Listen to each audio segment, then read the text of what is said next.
Good morning to y'all fine folks up there in YouTube land and whatever you're watching it on. I guess it's the only thing you watch it on, eh? I don't know anything about Instagram or all those other type of things out there. I just know the YouTube that I've kind of learned to put these little movies on for you and some information videos. I don't know how to do any of the other stuff. I still don't know how to edit, but in the new year, that's my plan, is to try to figure out how to do some editing so I can do some little short things and put it together like I see Buckin doing Tin Man and Dino Joe and Steve's Small Engine. So look at that, I gave all you guys a plug again. And Iron Horse out there, he does some good old cool old stuff there on old school stuff. Check him out too.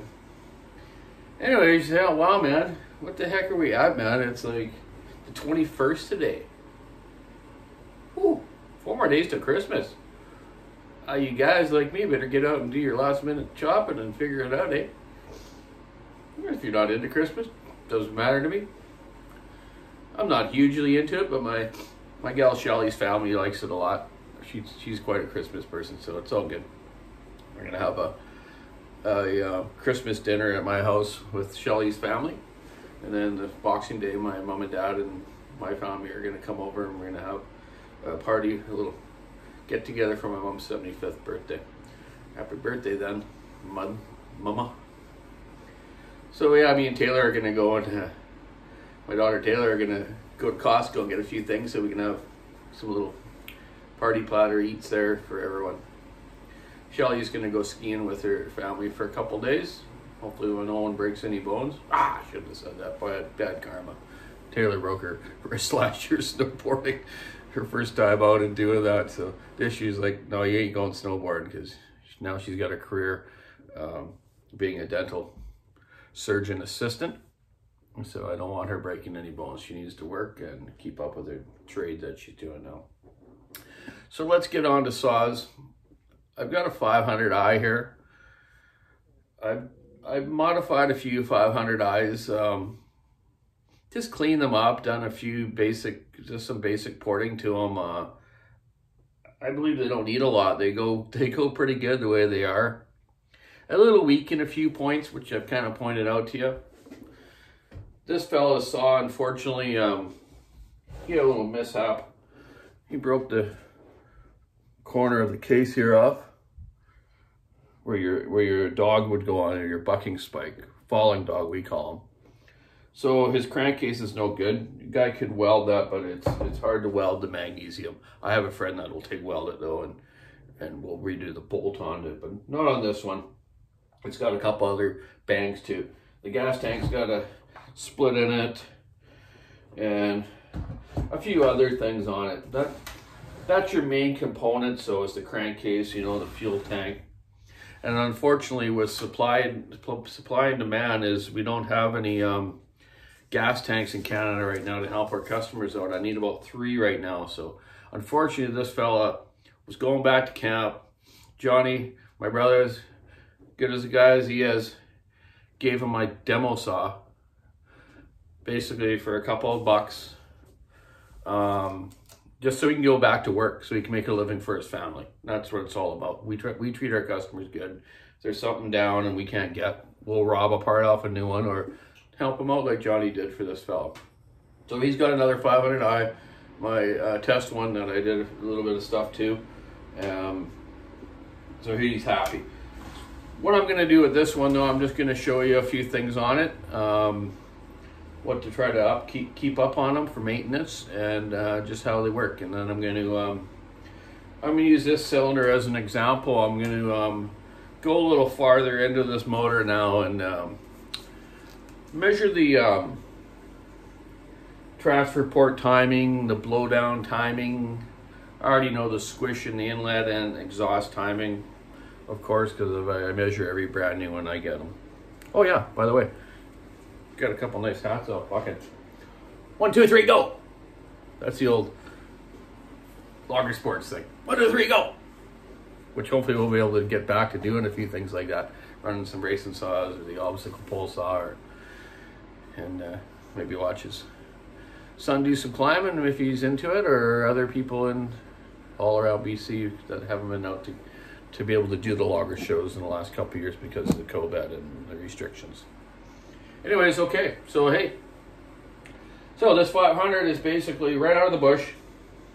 The clutch is off it. I think the fella needed a spare clutch. I wanted to show you a bit of that on the wear of the clutch, but I have shown you that with the clutch drum wears on these 462s and 500s. The bearing surface where the clutch bearing rides, that after a few months, just watch it doesn't start to wear and get a lip in there, and then the drum wobbles around like this and takes your oiler gear out, and you can make your chain skip off a little easier too. And just the wear of the sidewall of the clutch drum, where it wears, the pads come out and wear as they expand.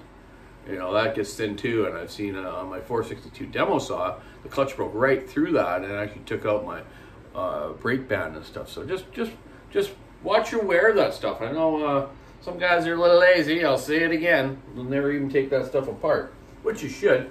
Clean out around in there. You get a lot of buildup around the clutch area, the oiler gear and stuff here. It just gets packed in there. You see how much is in there now. That's not too bad, but and then under this cover right here, under the bar plate, it covers your brake spring and whatnot, and it gets a lot of buildup. Then your chain brake won't even work properly. Won't engage or disengage. So that's a good maintenance thing to be going over, doing that. And I've said before, these stupid tin plates they put on them from the factory. I'm going to take this one right off right now and show you how it's wearing, and the chain is going to start wearing into the crankcase. I've had a couple already where the chain is eating right into the oil pot, so now it's leaking oil, and I've had a JB Well or Devcon up a couple.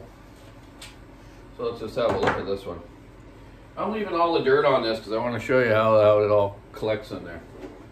I'll get my little parts box here. There we go. Put the nuts and bolts in.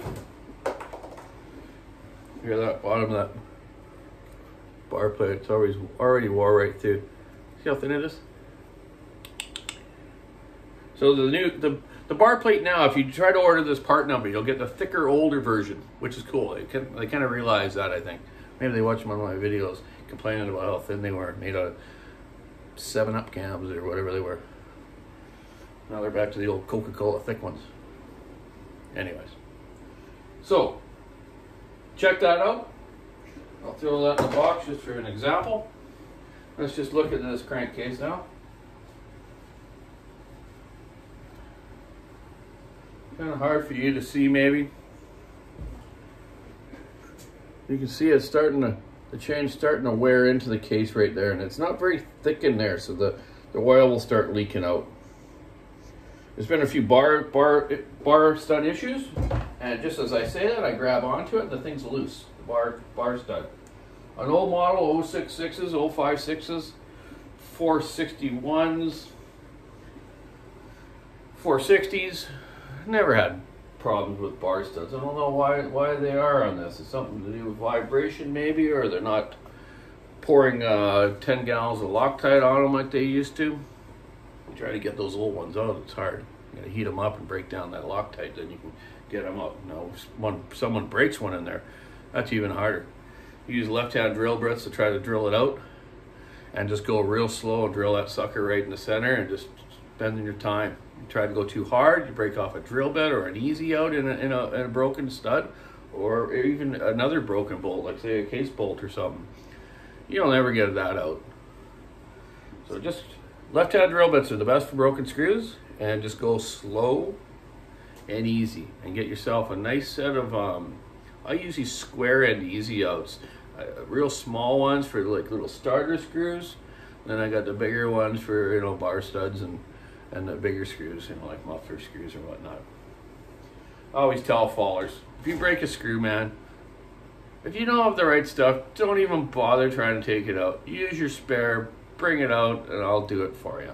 I've done absolutely thousands of broken screws. And I'm not joshy on that one. I have. So let's look at this thing a little more. Let's start at the back end here. Your first maintenance a person should be doing is keeping your air filter clean.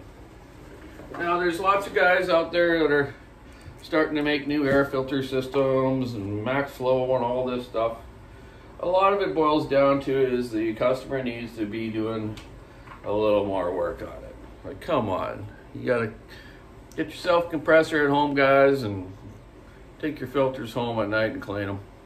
This one you can see inside it, you see it's still nice and white. It's pretty good. You can see light through it, so you know this thing's not clogged, right?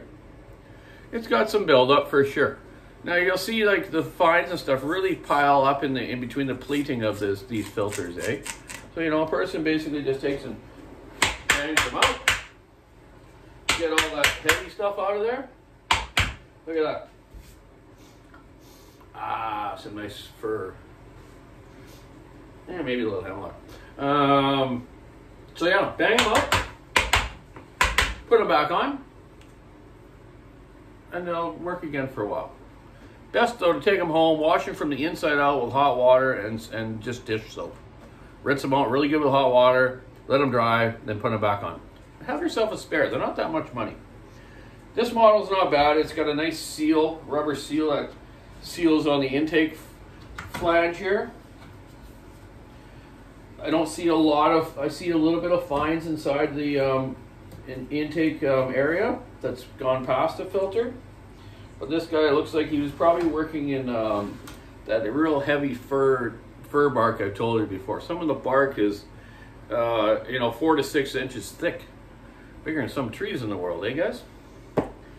So you got to shave that bark off. The guys will shave the side of the tree off so they can kind of get in there and get a line for their back cut and undercut and, you know, whatnot, eh? Some guys do, some guys don't. Some of the guys that do, this filter's going to plug up like 2 or 3 times as they cut that tree. Not completely, but it can get pretty packed, so you're going to need to take it off, bang it out, put it back on, away to go again. You also got to think of those fines that go through there to get into the motor. That's what wears bearings and pistons out. So anyways, this is, the thing is too with the 500i, is because it's injected, they don't really have the carburetor compensator. And it's interesting, I haven't really figured that out or even thought about that till just now. You think about it, when you have a 461 or a 661 regular carburetor, or 660, you know, that's got the regular carburetor adjuster to it. You can put duct tape all around this thing and poke like 4 or 5 pinholes in it, and the thing will still run at a very close RPM as it should have. Which is fine. That's cool for guys that aren't, you know, guys would, if they didn't have that, guys would take their high speed and start leaning it out to make it rev more back to where it was when the air filter wasn't dirty. But that's not right, is it? No. So you got to look at it 2 ways. It's cool that they have that compensator, so guys don't do that. But then it's also kind of crappy that the guys aren't cleaning their filters. But I won't keep going on about that. So let's look at the next kind of wear factor on these. I found these top cover. Let's take it off and have a look. This top cover moves around, the little pegs that hold it down into these rubber grommets break off. Now this thing's flopping around just like the 661 ones. The 661 ones, I ended up taking and taking that piece out in the top that screws down and just putting a flat washer and a 5mm nut and just suck that sucker down tight, and then it doesn't do that. And then you have to have the proper little tool to get the nut back off to take your spark plug out, but you'll figure that out. So this one, let's have a look at it. They have 3 posts. Uno, dos, tres. And this other rubber grommet here. So these ones are still good. So this one, I don't think this thing's got a lot of time on it, but it had enough time to wear that bar plate out and to for the poor fellow to give her a little smack up there. Bummer. So this one's okay, but I wanted to show you, this is what happens though, is these these here break off. Now the thing's only held down by this twisty lock thing down onto this rubber big grommet on top of the cylinder, eh? So what I've been doing, and I think I showed you in another video, take this little lock part for the top cover off.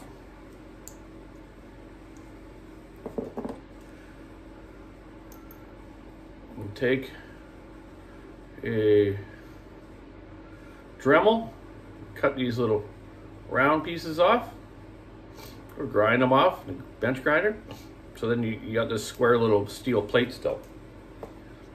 And take the steel plate, put it under that rubber grommet, but I weld a 6 by 25 mil bolt.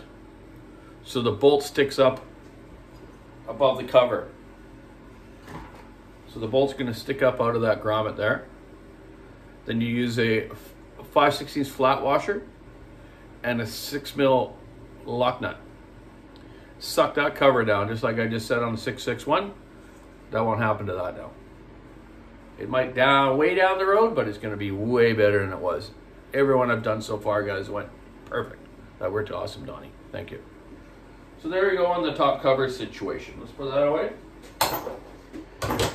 The back cover too is a little bit hokey, but so far they're not too bad. I said some have been popping off, but you can change this knob. But I believe the fine fella Gord down in West Coast Saws, I think he might be coming up with another filter system. Let's see how that goes. I like to have everything enclosed. I really don't like those ones that are, you know, some of these ones that are the foam when guys are making adapters sticking out. It gets right up against your belly and stuff when you're working the saw and inside a tree and whatnot. It really needs to be enclosed properly. We've had years ago, we used to put little velocity stacks on 2100s, 288s, 272s. You know, and they just, all that fines get right in there then too, but you kind of need to have a proper air box, you know, with the right, airflow to it too, you know, on the winter versions or on the like say 462 or 461, where you have your windows so you can close and get hot air off the cylinder into the air filter. You need that, especially this time of year. One of my friends saw us the other day was acting up. It's been cold here too, you know, not like -20 or anything, but you know, around 0. And he was saying, "Oh man, the saw, you know, you just looked at the other day. It's not really racing, but it kind of just gets this weird thing to it." And I'm thinking, okay, let me bring it in. So he brings it in, and what it was is he didn't change, you know, on the 461 you got your slider up top of on your airbox here, and you got it in the bottom. His was still in the top and the bottom was open, so all that cold air and snow that he was in is coming up there and kind of freezing the carb up. That was my theory. So I changed his windows around, and yesterday was Monday. I know he worked. He didn't come back with it, so that's a good sign. If he came back with it, then I'd be telling you something different. Anyways, remember that. Change your little windows around, but don't forget to change them back when it's hotter. I had someone send me a saw last year that thing was always dying out, running crappy because they didn't have their slide in the right place. Some of them are in the front, where the air filter goes in, so just be careful with that. Okay, so we've touched on the air filter, top cover. Starters haven't had a problem with starters. Mounts, this guy took a crash. Look at that, this mount broke right off the side.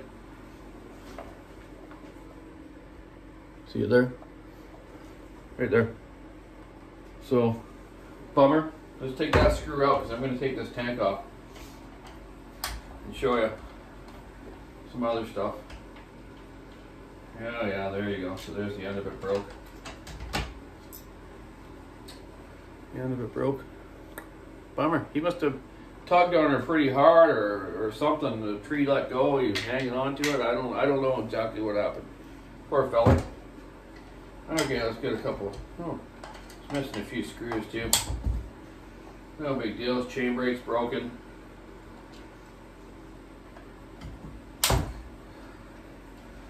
on these two, you have a, you know, the small CMR 6H type plug, spark plug. So I think I've told you before, or I'm going to say it again. Get yourself, make sure you got the right bar wrench that comes with the saw, or your older 3/4 and 13 mil bar wrench won't fit it. So you need the CMR 6H plug, which really a 5/8 fits in metric. I can't remember what metric is in 5/8, but you'll figure it out. It's the proper bar wrench you need. So yeah, 30 days, man. 30 days, change your fuel filter and your spark plug. I've come up with, we got some kits now at the saw shop right on the wall in the front, and I'm gonna do a video of the saw shop again. We got a lot more stuff these days, a lot more climbing gear and lots of knickknacks. I'm gonna do another walk through the shop again. Okay, back to the saw. So, okay, starters off. I told you before about the side covers, which I don't have one here to show you. I've showed you them on a previous video, but we got them at the shop now, the ones to fit the 462 and the 500i, made out of billet aluminum. Ooh, man, I can't say that, eh? From Gordy down at West Coast Saws, done a great job of it. They're we sell them up here for around $2 1/4. That's $225 Canadian. We have lots of them. We bought tons of them off because we got a lot of these saws out there. Great improvement.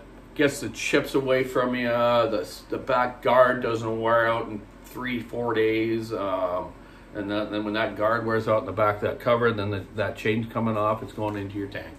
Now you're replacing the tank. And remember, we don't have any right now. So yeah. Change bar plate to better one. Side cover to better one. Unless you don't want it. Fix that top cover. Keep your air filter clean. Like I say, fuel filter and spark plug once a month, 30 days. And good octane gas, 89 and above. Husky now is recommending 90 and above. You know, they're running the higher compression saws now. You know, you check out your squish on all these saws, they're way down compared to what the old models are. So you need good gas and oil for that. Okay, let's get our muffler off, and look at that. We have a bark box in this baby. Another nice design muffler. Nice addition to the 500 and the 462 and other Stihls.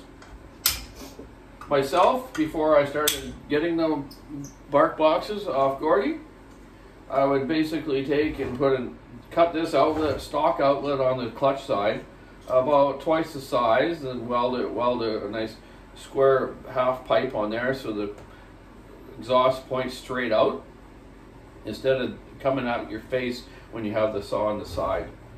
Some guys complained a bit about the exhaust blowing in their face from the bark boxes, but it really, if you think about it, when you're running your 500 and do this out in the bush, it's a lot of it's the air coming across the cylinder from the cooling fan. It's got a good sized cooling fan flywheel on these, okay? A lot of the new saws do. So all that forced air coming across that cylinder, they do have a little plastic guard here that goes here, the deflector, to stop that air coming in your face. But because of the chips and the sawdust coming up through that air and the exhaust being sort of right there, guys are thinking it's exhaust blowing in their face, but a lot of it isn't. It's a little bit of it, but not as much as the airflow coming across the cylinder for the cooling. And you got to have cooling, especially when these guys are running these saws now with 36-inch light bars, right? Or regular, but they're better off with a light bar. I think the regular bars are too heavy, hard on these little crankcases, and we've already had, you know, bar stud issues, and no crankcases crack yet on 500s, but 661s we do, and not the 462 yet. Let's have a look at this bark box. Very nice design. Look at the color. This guy's from the factory got this fuel injection thing, you know, tuned in perfect. Just the right setting. It's like jetting, you know, jetting a motorcycle car, get it just right, getting your plug color right, your piston color, looking under the piston, stuff like that. But I can tell by that color that this thing's tuned right. So yeah, the bark box is a good addition. You're getting close to a horsepower gain with just the exhaust. 0.7 or something. I remember seeing the dyno chart from Gordy, but maybe Dyno Joe can do something on that. The stock version versus the bark box version. He might already have. I'll have to go back to a couple of his videos and check it out. So anyways, oilers have been good on these. They've been putting out enough. You can actually, though, on these oilers, maybe not on this one. Oh, maybe so. Let me get my flashlight. Look. There's like a dowel pin. And it's right beside where the adjuster goes to the maximum. There's like a little dowel pin in there. You can actually punch that in and turn the oiler open a little bit more. I did that for a couple of buddies and it seemed to work better for them.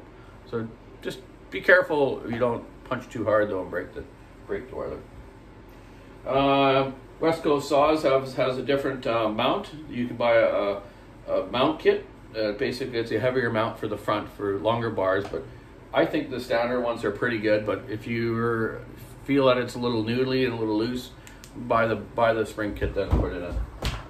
Up to you.